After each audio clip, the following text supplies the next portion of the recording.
Tucker Carlson, as we all know, has started airing highly edited and selective footage from the 41,000 hours of camera footage that he received from Kevin McCarthy. And so far, he's managed to piss off Democrats. He's pissed off Republicans in both the House and the Senate.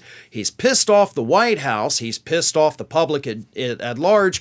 And he also pissed off the chief of police for the Capitol Police Force, a man by the name of Jay Thomas Manger.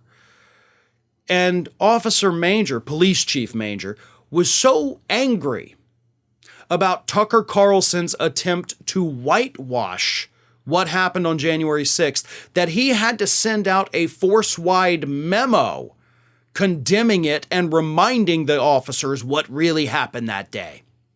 But before I get to Officer Manger's memo, Tucker Carlson said, quote, "They were peaceful. They were orderly and meek. These were not insurrectionists. They were sightseers." He also said that the video claimed to show police officers acting as tour guides for shirtless rioter Jacob Chanley, also known as the QAnon Shaman, according to HuffPost. So Carlson tried to say, oh, look, the police officers, they're guiding these people around. Maybe they're a part of it.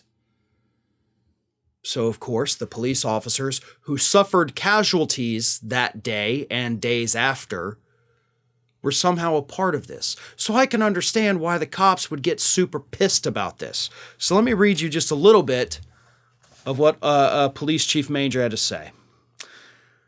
Last night, an opinion program aired commentary that was filled with offensive and misleading conclusions about the January 6th attack. The program conveniently cherry-picked from the calmer moments of our 41,000 hours of video. The commentary fails to provide context about the chaos and violence that happened before or during these less tense moments. There's more, again from HuffPost. Carlson's, quote, most disturbing accusation, Manger said, was that Officer Brian Sicknick had been, quote, healthy and vigorous after rioters attacked him with pepper spray, implying that Sicknick's death had nothing to do with the day's events.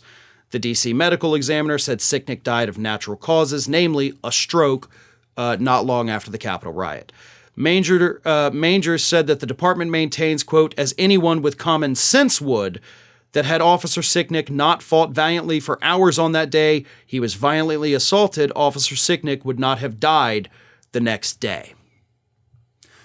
So not only is Tucker Carlson trying to mislead the entire country about what happened, and so far it seems like it ain't working, it's backfiring if anything, but he's also dragging Officer Sicknick's name through the mud.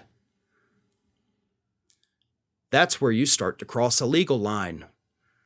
Because if you're implying that Officer Sicknick somehow faked it, or that maybe he died from something else, keep in mind, Officer Sicknick was not a public official. So the line for defamation, the bar, is set much lower than it would be for an actual public official. And I would say if Officer Sicknick's family, who did put out a statement calling Fox News sleazy and dishonest, I would think if they want to file a defamation lawsuit against Tucker, they may have a dang good case to do that. Because this is disgusting. This is disturbing. This is sleazy. But that is what Tucker Carlson is. And of course, he is using these tapes as, kind of the golden opportunity to deflect from all the horrible things that have been revealed through his own text messages. But again, 41,000 hours from every possible security camera there, yeah, you're going to see people standing around. You're going to see them walking peacefully. Just like if we had a camera on Tucker Carlson 24/7, we could probably selective edit enough footage to say Tucker Carlson sits in his office picking his nose all day. But that, of course, would leave out all the context of all of the other things you do during the day, but it would be the same principle. But either way, the dragging of Officer Sicknick's name, the downplaying of the violence that man endured that ultimately led to his death, that absolutely would rise to the level that I think you could sue him for defamation. And I hope that Officer Sicknick's family is seriously considering doing that. Hi, everyone. This here is little Athena.